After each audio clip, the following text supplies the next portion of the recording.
Hi so good morning. So welcome back to my channel. So हम लोग discussion कर रहे थे audit of different types of entities. कल हमारा एक वीडियो अपलोड हुआ है गवर्नमेंट ऑडिट के ऊपर।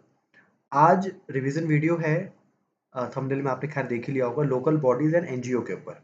ठीक है, शुरू करने से पहले आप चैनल पर नए हैं सब्सक्राइब कर लीजिए और अच्छा लगा तो शेयर कीजिएगा और वैल्यूबल कमेंट भी कीजिएगा। चलिए तो आज हमारा टॉपिक है ऑडिट ऑफ लोकल बॉडीज। ठीक है, पहले एक चीज़ ध्यान रखिएगा कि गवर्नमेंट ऑडिट में अगर आपको कोई भी डाउट है, ठीक है, अगर आपने गवर्नमेंट ऑडिट का वीडियो देखा है उसमें कोई भी डाउट है तो आप मुझे इस नंबर पे व्हाट्सएप करके डाउट क्लियर कर सकते हैं या फिर आप मेल भी कर सकते हैं। ठीक है, ये आपके सामने लिखा हुआ है। चलिए शुरुआत करते हैं आज के टॉपिक की, ऑडिट ऑफ लोकल बॉडीज। ठीक है, पहले कुछ बैकग्राउंड समझते हैं। इंस्टेड ऑफ कि मैं आपको सीधे आईसीआई मैट पे जंप करा दूं, पहले कुछ बैकग्राउंड समझते हैं। ठीक है, अच्छा एक चीज़ और, ये पूरा रिवीजन मैं आपको अपने पीपीटी से कराऊंगा। ठीक है, पीपीटी आपके पास नहीं है तो आप आईसीआई मैट फॉलो कर सकते हैं या फिर आप मुझे व्हाट्सएप करके पीपीटी ले सकते हैं। ठीक है, उसका कोई कॉस्ट नहीं है। चलिए तो पहले बैकग्राउंड समझते हैं। ये सर लोकल बॉडीज क्या है, लोकल बॉडीज क्यों है ना? तो पहले इसको समझते हैं। देखिए, ये हमारा पूरा इंडिया है, ये हमारा पूरा इंडिया है और 150 करोड़ की आबादी है। पूरे इंडिया को रिप्रेजेंट कौन करता है? हमारे मोदी जी। ठीक है, prime minister of India Modi ji, अभी एज ऑफ नाउ की बात करें तो।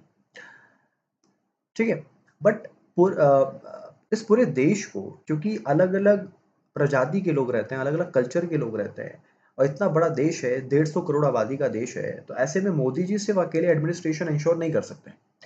तो क्या हुआ फिर, धीरे धीरे अलग अलग स्टेट्स और अलग यूटीज के लिए भी एक इलेक्शन हुए कि भाई हम वहां पे भी कुछ बंदे को अपॉइंट करेंगे जो रिप्रेजेंट करेंगे। ठीक है, और उनका काम भी यही होगा, एडमिनिस्ट्रेशन करना। ठीक है, फिर देखा गया कि यार स्टेट के अंदर भी बहुत सारी सिटीज हैं, बहुत सारे विलेज हैं, तो उनके लिए भी फिर अलग से इलेक्शन होने लग गए।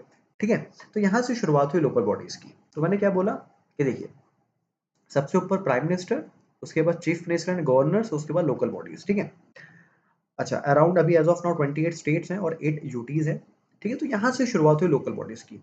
अच्छा ध्यान रखिएगा, चीफ मिनिस्टर फॉलो करते हैं पीएम के डायरेक्शंस और लोकल बॉडीज फॉलो करते हैं दोनों के डायरेक्शंस। ठीक है, अच्छा ये हो गई जनरल सी बातें। अब मैं आपको चैट जीपीटी पे लेके आता हूँ। चैट जीपीटी में आपको ये सिखाता हूँ कि सर लोकल बॉडीज होती क्या है और इसका ऑडिट कराना क्यों जरूरी है। तो फटाफट लेके आता हूँ। देखिए, local bodies created by government of India. ठीक है, तो urban local bodies, rural local bodies, सही है, जैसे म्यूनिसिपैलिटी, म्यूनिसिपल कॉर्पोरेशन, यहाँ पे ग्राम पंचायत, पंचायत समिति।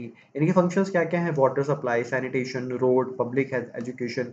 ऑडिट कराना क्यों जरूरी है? ताकि proper utilization of public funds हो सके, एरर्स ऑफ फ्रॉड का डिटेक्शन हो सके, financial discipline, financial morality, efficiency, economy, ये प्रॉपर लॉज एंड रेगुलेशंस को कंप्लाई करते हैं क्या, internal control systems and enhance public confidence, ये सारी चीजें हैं।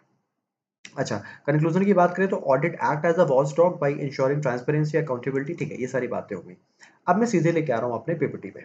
ठीक है, तो ये सारा एक फ्लो है जो अभी जस्ट मैंने आपको समझाया, सेंटर है, स्टेट है और लोकल बॉडीज है। ठीक है, चलिए बैकग्राउंड की बात करते हैं। देखिए बैकग्राउंड क्या है, कुछ पहले तो मैं इरेज कर दूं, एक सेकेंड।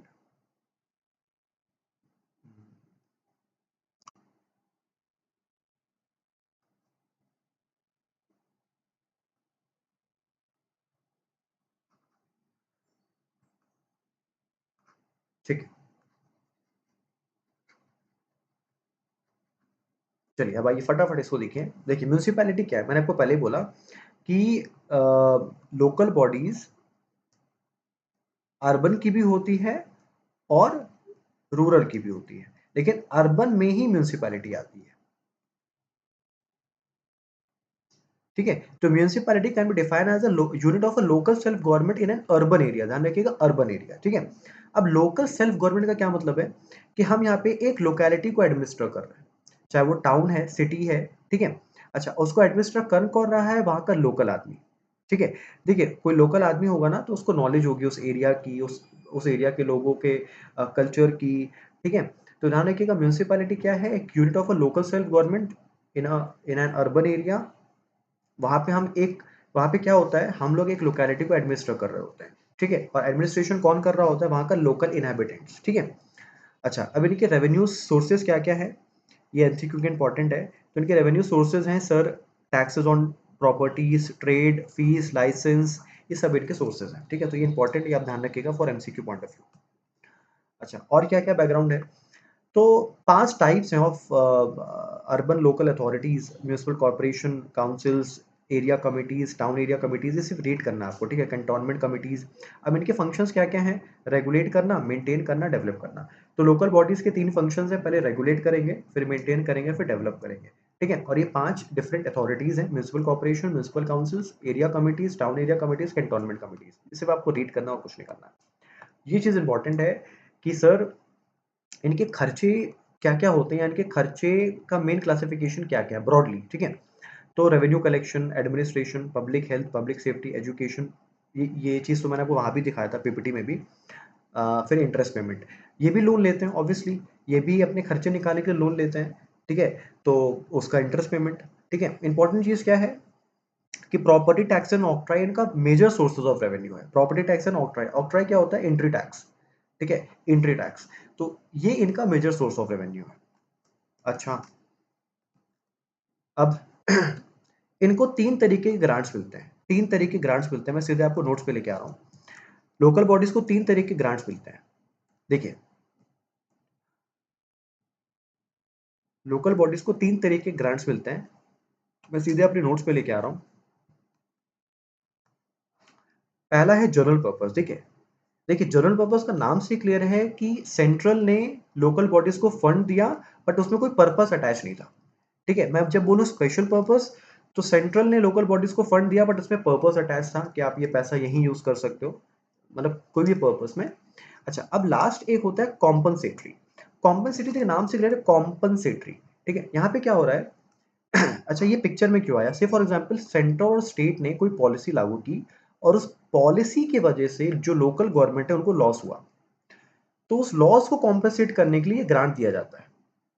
सेंटर और स्टेट के किसी पॉलिसी या लॉ की वजह से अगर लोकल गवर्नमेंट को कोई लॉस होता है, तो उसको कॉम्पेंसेट करने के लिए ग्रांट दिया जाता है। बेस्ट एग्जांपल है GST compensation cess. GST compensation cess वैसे इनिशियली तो 5 साल के लिए आया था, बट आज भी कुछ चीजों में एप्लीकेबल है, लिमिटेड एप्लीकेशन है, बाकी चीजों में हट गया है। जैसे सिगरेट्स, टोबैको, पान मसाला। ठीक है, तो बहुत लिमिटेड एप्लीकेशन है। खैर, अपना फोकस जीएसटी कॉम्पनसेशन सेस नहीं, अपना फोकस है कॉम्पनसेटरी ग्रांट्स क्या होता है। तो कॉम्पनसेटरी ग्रांट्स, फिर से मैं बोल रहा हूँ, सेंटर और स्टेट की किसी पॉलिसी की वजह से अगर लोकल गवर्नमेंट को कोई लॉस होता है, तो उसको कॉम्पनसेट करने के लिए ग्रांट दिया जाता है। ठीक है, बेस्ट एग्जाम्पल है जीएसटी कॉम्पनसेशन सेस। तो यही चीज यहाँ पे है कि जनरल पर्पस मतलब सिंपली बस वो गैप गैप को फिल करने के लिए। से फॉर एग्जांपल लोकल गवर्नमेंट की नीड है कि सर हमें 10,000 करोड़ चाहिए। ठीक है, बट उनके पास जो रिसोर्सेज है वो है 8,000 करोड़। ठीक है, तो यहाँ पे गैप क्रिएट हो गया ना 2,000 करोड़ का, तो ये 2,000 करोड़ यहाँ से फिल हो जाएगा जनरल पर्पस। ठीक है, स्पेशल पर्पस एक सर्टेन टास्क के लिए होता है, एक स्पेसिफाइड टास्क के लिए होता है। ठीक है, स्पेसिफाइड। और स्टैट्यूटरी कॉम्पनसेटरी मैंने आपको पहले ही बोल दिया।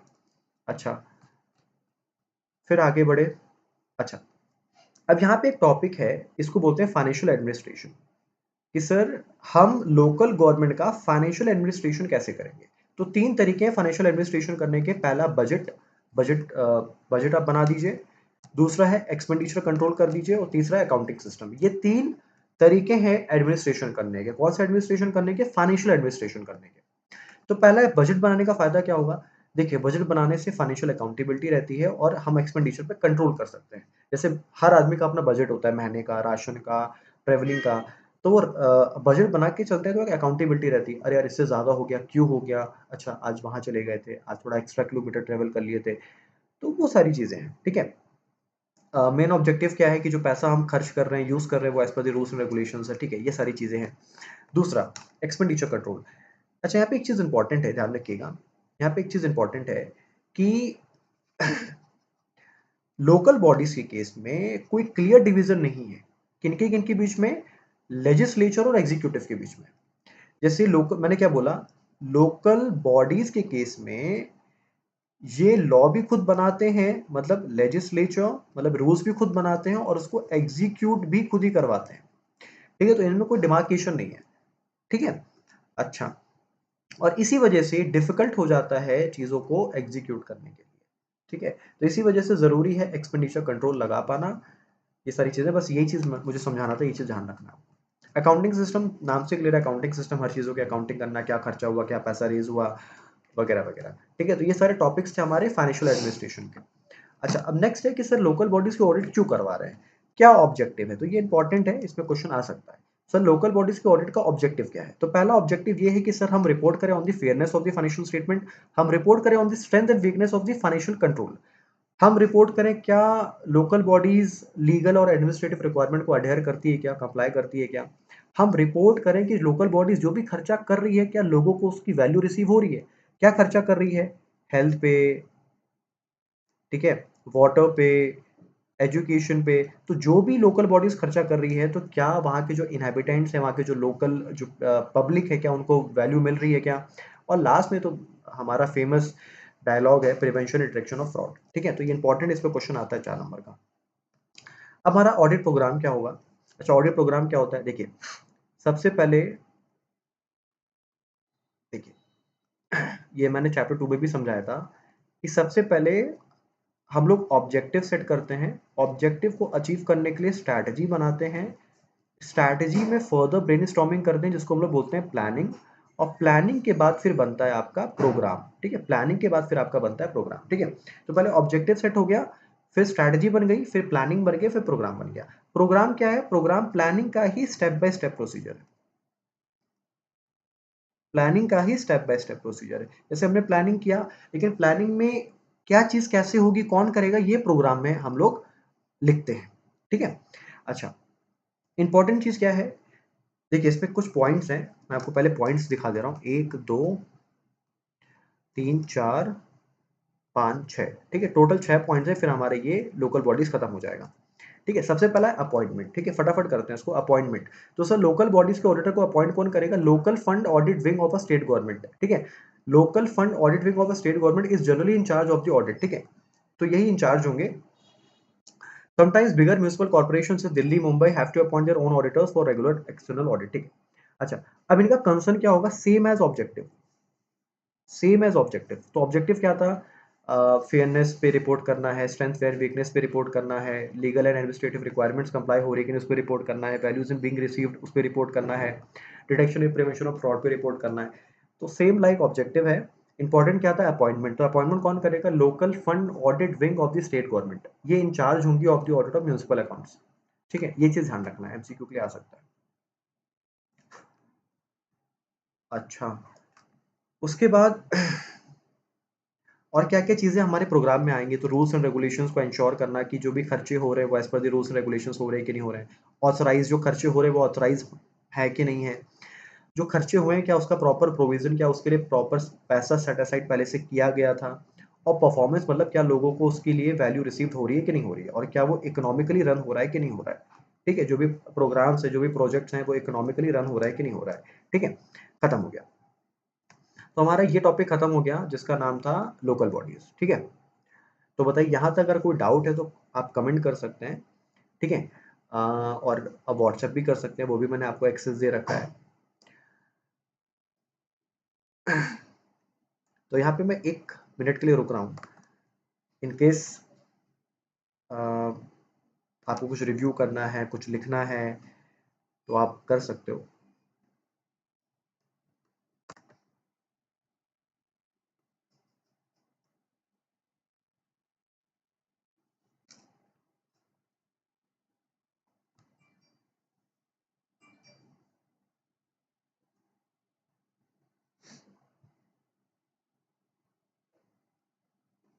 चलिए अब आगे बढ़ते हैं। अब एक छोटा सा टॉपिक और कर लेते हैं, फिर खत्म करते हैं इसको, ठीक है। नेक्स्ट है एनजीओ, ठीक है। तो पहले एनजीओ को समझते हैं, एनजीओ होता क्या है, ठीक है। एनजीओ का नाम है या पूरा फुल फॉर्म है नॉन गवर्नमेंटल ऑर्गेनाइजेशन, ठीक है। सो वेलकम बैक। एक छोटा सा टॉपिक और कर लेते हैं, एनजीओ, ठीक है। तो एनजीओ का पूरा फुल फॉर्म है नॉन गवर्नमेंटल ऑर्गेनाइजेशन। ये क्या है, ये एक चैरिटेबल ऑर्गेनाइजेशन है, ये एक चैरिटेबल ऑर्गेनाइजेशन है। अच्छा, नॉन गवर्नमेंट का मतलब क्या है कि यहाँ पे गवर्नमेंट, इसको गवर्नमेंट नहीं चला रही। नॉन गवर्नमेंट मतलब यहाँ पे कुछ लोग मिलके, कुछ लोग का एसोसिएशन है जो अपनी इच्छा से जुड़े हैं चैरिटेबल पर्पस को प्रमोट करने के लिए। अच्छा, अब चैरिटेबल पर्पस को प्रमोट करने के लिए या चैरिटी करने के 3 तरीके हैं, या तो हम ट्रस्ट बना के चैरिटी कर लें, सोसाइटी बना के चैरिटी कर लें, सेक्शन 8 कंपनी बना के चैरिटी कर लें। ये मैं खैर डिस्कस आगे भी करूंगा लेटर ऑन, ठीक है, इसका मैं आपको डिफरेंस भी लिखवाऊंगा, लेकिन अभी फिलहाल एज ऑफ नाउ आप ये समझिए कि चैरिटी करने के लिए 3 तरीके हैं, हम ट्रस्ट बना के चैरिटी कर लें, सोसाइटी बना के चैरिटी कर लें, सेक्शन 8 कंपनी बना के चैरिटी कर लें। नॉन गवर्नमेंट का मतलब है कि यहाँ पे गवर्नमेंट का इन्वॉल्वमेंट नहीं है, ये प्राइवेट लोगों ने शुरू किया, जैसे हम लोग 3-4 लोग जुड़े, फिर धीरे धीरे 10 लोग जुड़े, 20 लोग जुड़े, हमारा लोगों को पर्पस अच्छा लगा तो हमें को डोनेशंस मिल गए, ग्रांट्स मिल गए, तो ये चैरिटेबल पर्पस के लिए होता है, जैसे एजुकेशन प्रमोट करना, women empowerment, flora prevention of flora and fauna, health, कोई डिजास्टर रिकवरी कराना है, तो ये सारी चीजें हैं। मैं सीधे पहले आपको लेके आता हूँ, आपको दिखाना चाहता हूँ यूनिसेफ के बारे में। तो यूनिसेफ भी एक एनजीओ है, यूनिसेफ भी एक एनजीओ है, और मेन इनका पर्पस है चाइल्ड एजुकेशन, ठीक है। तो मैं आपको सीधे यूनिसेफ के वेबसाइट पे लेके आ रहा हूँ। तो मैं चाहूंगा कि आप इसको एक बार बहुत अच्छे से इसको आप देखें और पढ़ें, ये नॉलेज के लिए अच्छा है।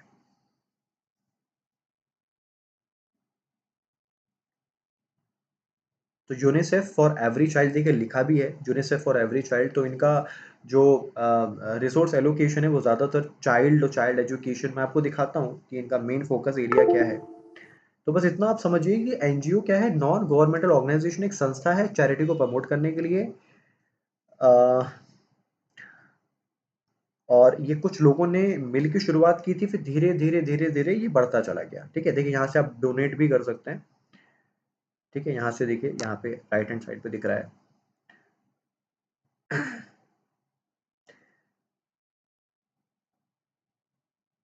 हम्म, तो एक बार देखते हैं कि ये है कौन यूनिसेफ। तो हु वी आर, इसको एक बार देखते हैं। कुछ चीजें मैं आपको बस छोटी छोटी चीजें दिखा रहा हूँ, बाकी आप रीड कर सकते हैं उसको खुद। तो UNICEF works in over 190 countries and territories to protect the right of every child. So 190 country में है, ठीक है। इनके अगर कुछ मिशंस हम पढ़ें, व्हाट वी डू, बस मैं आपको मिशन पढ़ा रहा हूँ। देखिए, इस UNICEF is mandated by the United Nations General Assembly to advocate for the protection of children rights, ठीक है। Institute that is survival and protection development of children are universally development imperatives, ठीक है। Committed to ensure special protection for the most disadvantage, तो important चीज ये है कि इनका स्पेशल प्रोटेक्शन है for the most disadvantage children, war के विक्टिम्स हैं, डिजास्टर्स के विक्टिम्स हैं, पॉवर्टी के विक्टिम्स हैं, तो इनका फोकस वो है। खैर, शुरुआत करते हैं ऑडिट ऑफ एनजीओज, ये हमारा लास्ट होगा, ठीक है। तो इतना आपको समझ में आ गया कि एनजीओ क्या है। एक संस्था है चैरिटी को प्रमोट करने के लिए, और चैरिटी करने के लिए तीन चीज हो सकती है, आप ट्रस्ट बना के भी कर सकते हो, सेक्शन 8 कंपनी बना के भी कर सकते हो, और सोसाइटी बना के भी कर सकते हो। तीनों का डिफरेंसेस मैं लास्ट टॉपिक में कवर कर दूंगा। तो NGO can be defined as non profit, obviously non profit making organization which raise fund from members, donors, contributors and for achieving their social objectives, ठीक है। हम अपने मेंबर्स मतलब जो जिन लोगों ने शुरुआत की है, ठीक है। डोनर्स जो डोनेट करते हैं, कंट्रीब्यूटर्स जो कंट्रीब्यूट करते हैं, ठीक है, इन काइंड या किसी भी तरीके से। तो इकोनॉमिक असिस्टेंस देना, डिजास्टर्स को मैनेज करना, ये सारी चीजें। तो इसमें एग्जाम्पल है क्राई, आप चेक कर सकते हो, यूनिसेफ, यूनिसेफ के बारे में मैंने आपको दिखा दिया, ठीक है। अच्छा, आगे बढ़ते हैं। मैं फिर से बोल रहा हूँ, कोई भी डाउट हो आप कमेंट कर सकते हो, व्हाट्सएप कर सकते हो। अच्छा, फिर अभी जस्ट मैंने आपको बोला कि चैरिटी करने के 3 तरीके हैं, सोसाइटी बना लिया, ट्रस्ट बना लिया, और सेक्शन 8 कंपनी बना लिया, ठीक है। अच्छा, एक चीज इंपॉर्टेंट है कि अगर आपने एनजीओ बनाया है एज ट्रस्ट, अगर आपने एनजीओ बनाया एज ट्रस्ट, और वो ट्रस्ट रिलेट करती है किसी प्रॉपर्टी को लेकर, वो प्रॉपर्टी की वैल्यू है 100 रुपए से ज्यादा, तो ऐसे केस में वो ट्रस्ट का रजिस्ट्रेशन मैंडेटरी हो जाएगा, ठीक है। अब आपको अजीब लग रहा होगा, सर 100 रुपए, अरे बहुत पुराना एक्ट है, ठीक है। मैं ट्रस्ट एक्ट की बात कर रहा हूँ, ट्रस्ट एक्ट 1882 का, ये भी तो आप देखिए बहुत पुराना एक्ट है, तो उन्होंने उस लिमिट को रिवाइज नहीं किया है। तो इंडियन ट्रस्ट एक्ट क्या बोलता है कि अगर आपने कोई एनजीओ बनाया एज ट्रस्ट, और वो ट्रस्ट रिलेट करती है प्रॉपर्टी को लेकर जिसकी वैल्यू 100 रुपए से ज्यादा है, तो ऐसे केस में उसका रजिस्ट्रेशन क्या हो जाएगा, मैंडेटरी हो जाएगा, ठीक है। तो इसमें आप ऑब्जेक्शन मत कीजिएगा, सर लिमिट 100 रुपए है, कोई मजाक है क्या, मजाक कुछ नहीं है, एक्ट लॉ बहुत पुराना है, 1882 बहुत पुराना, 150 साल पुराना है अप्रॉक्स, ठीक है। तो उन्होंने रिवाइज नहीं किया है। अच्छा, उसके बाद क्या बोल रहा है कि अगर आपने उसको सेक्शन 8 कंपनी की तरह बनाया है, तो ऐसे केस में आपको अकाउंट्स एक्रूअल बेसिस पे बनाना पड़ेगा, एक्रूअल बेसिस पे, ठीक है। और अगर आपका सोसाइटी है या फिर ट्रस्ट है तो फिर आप ऐसे केस में एक्रूअल या कैश दोनों फॉलो कर सकते हैं। देखिए मैंने क्या बोला, मैंने बोला सर चैरिटी करने के 3 तरीके निकल के आ जाते हैं, ट्रस्ट है, सोसाइटी है और सेक्शन 8 कंपनी है। सेक्शन 8 कंपनी में फिर आपको एक्रूअल बेसिस ही फॉलो करना पड़ेगा और इस केस में आप कैश और एक्रूअल दोनों फॉलो कर सकते हैं। फिर मैंने बोला अगर आपने ट्रस्ट बनाया है और वो रिलेट करता है इमूवेबल प्रॉपर्टी से जिसकी वैल्यू 100 रुपए से ज्यादा है तो फिर ऐसे केस में फिर आपको उसका रजिस्ट्रेशन कराना पड़ेगा, ये मैंडेटरी है। ठीक, अच्छा आगे बढ़ते हैं। अब सर ट्रस्ट के पास पैसा कहाँ से आता है? तो प्रमोटर्स कंट्रीब्यूशन, ठीक है, कुछ लोग वॉलंटरी कंट्रीब्यूशन कर देते हैं। अब अच्छा एक होता है रिवॉल्विंग फंड। रिवॉल्विंग फंड क्या होता है? जैसे मैंने एक फंड बनाया, उस फंड में मैंने 10,000 रुपए रख दिया, ठीक है। अच्छा अब मान लेते हैं कि ये एक मेरा मेंबर है, इनको 2,000 की जरूरत थी तो मैंने 2,000 इनको दे दिया। ये एक मेंबर है जिनको 3,000 की जरूरत थी, 3,000 इनको दे दिया। फिर वापस से कुछ टाइम बाद इन्होंने पे बैक कर दिया तो 2,000 रुपए वापस से आ गया, ठीक है। 5,000 रुपए पहले चला गया तो 2,000 आ गया। फिर कोई मेंबर है जिनको 4,000 की जरूरत थी तो इनको भी मैंने दे दिया, 4,000 और माइनस हो गया। फिर इन्होंने पे बैक कर दिया तो 3,000 फिर आ गया। तो ये रिवॉल्विंग फंड है। रिवॉल्व मतलब पैसा यहाँ घूम रहा है। अब क्वेश्चन ये आता है, अब ये 2,000 देगा लेकिन 2,000 प्लस इंटरेस्ट भी देगा, ये 3,000 देगा, 3,000 प्लस इंटरेस्ट भी देगा। तो अब इंटरेस्ट का ट्रीटमेंट क्या होगा? देखो इंटरेस्ट का ट्रीटमेंट ये हो सकता है कि या तो ये इंटरेस्ट इसी फंड में ऐड हो जाएगा या फिर इनकम एंड एक्सपेंडिचर अकाउंट में क्रेडिट हो जाएगा। दो ऑप्शन है, या तो ये 2,000 प्लस इंटरेस्ट, मैं सिर्फ इंटरेस्ट की बात कर रहा हूं, ये इंटरेस्ट का पैसा या तो इसी फंड में रिवॉल्विंग फंड में ऐड हो जाएगा या फिर इनकम एक्सपेंडिचर अकाउंट में चला जाएगा। तो मैं तीसरे सोर्सेज की बात कर रहा हूं, ठीक है। रिवॉल्विंग फंड क्या बोल रहा है? Is to rotate the amount by giving temporary loans, ठीक है। तो any interest earned could be either added back to the fund or to the income expenditure account। तो क्या क्या सोर्सेज है? प्रमोटर्स कंट्रीब्यूशन या फिर वॉलंटरी कंट्रीब्यूशन।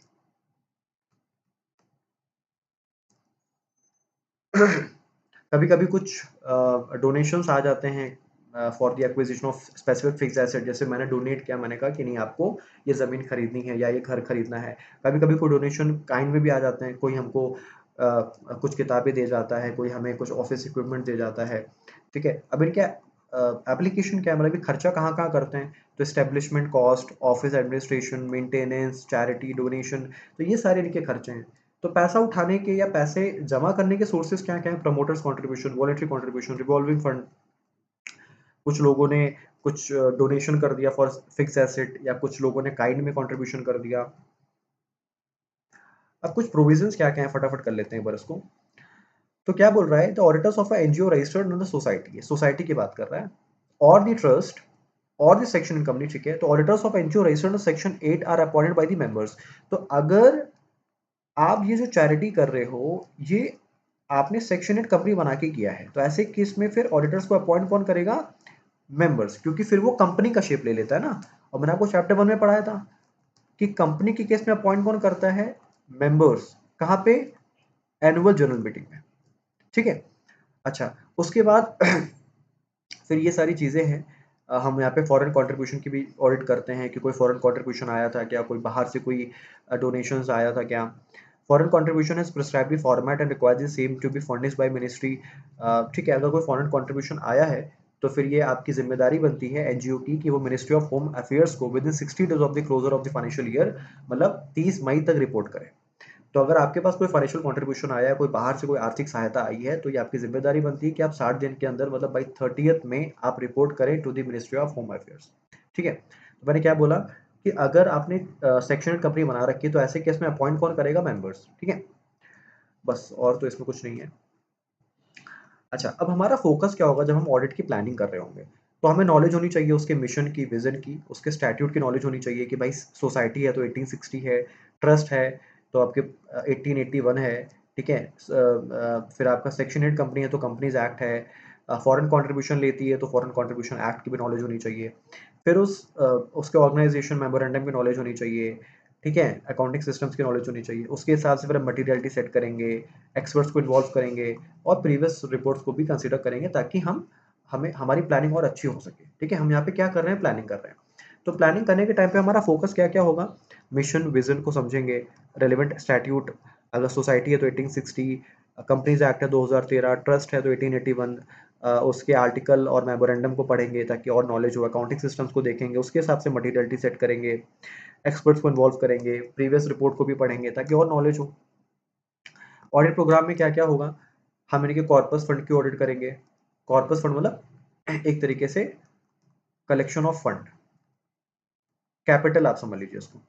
रिजर्व्स की ऑडिट करेंगे। ईयरमार्क फंड, ईयरमार्क फंड मतलब क्या होता है, जो पैसा हमने सेट असाइड करके रखा हुआ है, ऐसा रिजर्व जो हमने सेट असाइड करके रखा हुआ है कुछ स्पेसिफिक नीड्स के लिए, उसकी ऑडिट करेंगे। प्रोजेक्ट बैलेंस, हो सकता है कोई प्रोजेक्ट चल रहा हो तो उसमें कुछ खर्चे होने बाकी हों या कुछ खर्चे बच गए होंगे, कुछ पैसे बच गए होंगे तो उसका ऑडिट करेंगे। लोन्स, फिक्स एसेट, ठीक है। उसके बाद investments, cash in hand, bank balance, तो ये सब चीज़ों की ऑडिट करेंगे। ये हमारा प्रोग्राम का पार्ट है,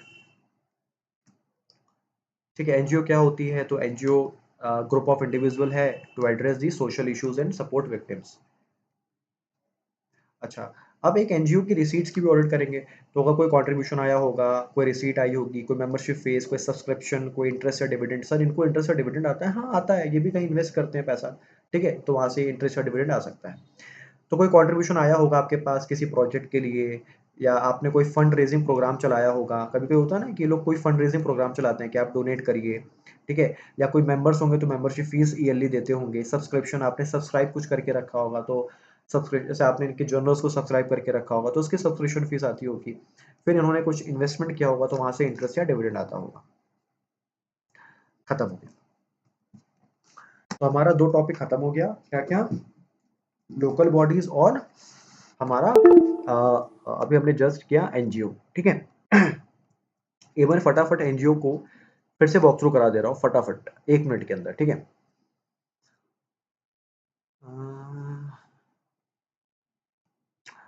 ठीक है, तो एनजीओ क्या है, मैंने आपको पहले ही बोला कि एनजीओ नॉन गवर्नमेंटल ऑर्गेनाइजेशन है, मतलब यहाँ पे गवर्नमेंट का इंटरफेरेंस नहीं है। ये कुछ लोगों ने मिलकर शुरुआत की, किसके लिए शुरुआत की, चैरिटेबल के लिए। यहाँ पे बिजनेस ऑब्जेक्टिव या पैसा बनाने का या पैसा कमाने का ऑब्जेक्टिव नहीं है, ठीक है। 1 सेकंड रुकिए,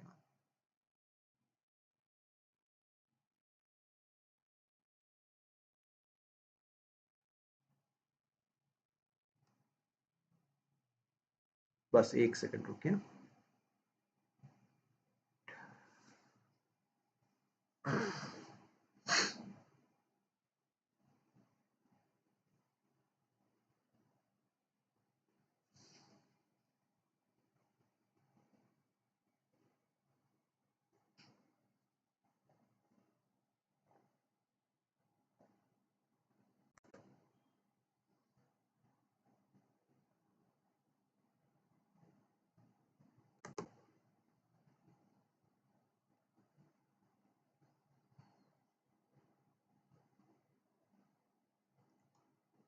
ठीक है।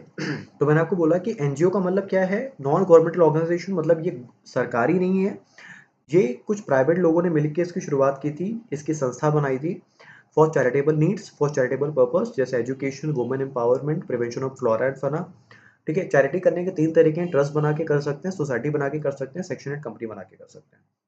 फिर मैं आपको लेके गया यूनिसेफ के बारे में। यूनिसेफ चिल्ड्रन के लिए बनाया गया है, ठीक है, और ये सारी चीज़ें मैंने आपको दिखाई, आप इसके बारे में एक्सप्लोर कर सकते हैं, ये आपके ऊपर है। फिर back to the PPT, back to the topic, ठीक है। तो एनजीओ क्या है, एक नॉन प्रॉफिट मेकिंग ऑर्गेनाइजेशन है जो पैसा रेस करते हैं फ्रॉम मेंबर्स, डोनर्स, कंट्रीब्यूटर्स। क्यों करते हैं, economic assistance to poors, managing disasters, ठीक है। एग्जाम्पल है क्राई, यूनिसेफ, तो 2-3 एग्जाम्पल आप ध्यान रखना। फिर ट्रस्ट, सॉरी, एनजीओ एनजीओ या ट्रस्ट, सॉरी, चैरिटी करने के 3 तरीके हैं, society, trust, section eight company. अगर आपने एनजीओ बनाया एज अ ट्रस्ट और वो ट्रस्ट रिलेट करती है टू दी प्रॉपर्टी जिसकी वैल्यू 100 रुपए से ज़्यादा है, तो ऐसे केस में उसका रजिस्ट्रेशन मैंडेटरी हो जाता है। अच्छा, ये चीज़ इंपॉर्टेंट थी कि अगर उसको आपने बनाया है एज सेक्शन एड कंपनी तो आप अकाउंट्स मेंटेन करोगे, बुक्स ऑफ अकाउंट्स मेंटेन करोगे एक्रूअल बेसिस पे, बाकी नहीं तो फिर आपके पास कैश और एक्रूअल दोनों का ही ऑप्शन है, ठीक है। सोर्सेज क्या क्या है, promoters contribution, voluntary contribution, revolving fund. Revolving fund क्या होता है, एक ऐसा फंड जहाँ पे पैसा घूम रहा होता है, कोई दे रहा है, कोई ले रहा है। अच्छा, इसमें इंटरेस्ट का ट्रीटमेंट क्या होगा? या तो इंटरेस्ट का पैसा फंड में जुड़ जाएगा या फिर इंटरेस्ट का पैसा इनकम एक्सपेंडिचर अकाउंट में चला जाएगा। फिर कुछ लोग डोनेट करते हैं कि भाई आप ये एसेट खरीद लीजिएगा, डायरेक्शन देते हैं। फिर कुछ लोग डोनेट करते हैं काइंड में। अभी पैसा यूज़ कहाँ-कहाँ होता है? एस्टेब्लिशमेंट कॉस्ट में, ऑफिस एडमिनिस्ट्रेशन में, मेंटेनेंस में, चैरिटी में, डोनेशन में। ये भी आगे से चैरिटी करते हैं, डोनेशन करते हैं। अच्छा, अगर सेक्शन 8 कंपनी है तो ऐसे केस में फिर वो कंपनी है तो कंपनी में अपॉइंट कौन करेगा? मेंबर्स करेगा। और अगर वो एनजीओ कोई फॉरेन कंट्रीब्यूशन लेती है तो उस एनजीओ की जिम्मेदारी है कि with in 60 days ministry of home affairs को वो रिपोर्ट करें। ठीक है? अब हम जब प्लान कर रहे हैं ऑडिट की तो क्या-क्या चीज़ें दिमाग में होनी चाहिए? मिशन, विज़न, उनके स्टैट्यूट, उनके मेमोरेंडम, एसोसिएशन, अकाउंटिंग सिस्टम, उसके हिसाब से मटीरियलिटी सेट करेंगे, एक्सपर्ट्स को इन्वॉल्व करेंगे और लास्ट ईयर की ऑडिट रिपोर्ट पढ़ेंगे। ऑडिट में क्या-क्या चीज़ें करेंगे? मतलब ऑडिट में क्या-क्या हमारा एलोकेशन एरिया होगा, रिसोर्स एलोकेशन, तो कॉर्पस फंड की ऑडिट करेंगे। ठीक है? रिजर्व्स, ईयरमार्क फंड, ऐसा फंड जो हमने अलग से सेट असाइड करके रखा होगा। प्रोजेक्ट बैलेंस कि भाई कुछ हमारे प्रोग्राम्स चल रहे होंगे तो उसमें कुछ बैलेंसेस बच गया होगा या उसमें कुछ खर्चा हुआ होगा तो उसकी पूरी ऑडिट करेंगे। लोन्स है, फिक्स्ड एसेट है, इन्वेस्टमेंट्स है, कैश इन हैंड है, बैंक बैलेंस है, तो ये सब चीज़ों की ऑडिट करेंगे। फिर इनके कुछ रिसीविंग्स हैं, जैसे प्रोग्राम प्रोग्राम चलाने के लिए कुछ कंट्रीब्यूशन आते हैं या कभी-कभी लोग खुद कुछ प्रोग्राम रन करते हैं, फंड रेजिंग प्रोग्राम, तो वहाँ से कुछ रिसीविंग होती है। में जो इनके मेंबर्स हैं वो उनको एनुअल मेंबरशिप फीस पे करते हैं। कुछ लोग सब्सक्राइब करके रखते हैं, जैसे इनके जर्नल्स हैं, ठीक है? और इंटरेस्ट एंड डिविडेंड खत्म हो गया। तो यहाँ पे हमारा रिवीजन खत्म हो गया लोकल बॉडीज का और एनजीओ का। तो बताइएगा आपको कैसा लगा? इन केस कोई भी डाउट है आप मुझे रीच आउट कर सकते हैं मेरे व्हाट्सएप पे या फिर ईमेल पे या कमेंट भी कर सकते हैं। और ज़्यादा से ज़्यादा शेयर कीजिएगा उसको। और नेक्स्ट जो होगा फिर वो मिसलिनियस टॉपिक्स होंगे उसमें। सोल ट्रेडर है, एलएलपी है, तो वो एक मिसलिनियस टॉपिक का मैं एक वीडियो बना दूंगा। ठीक है? चलिए, so thank you for watching.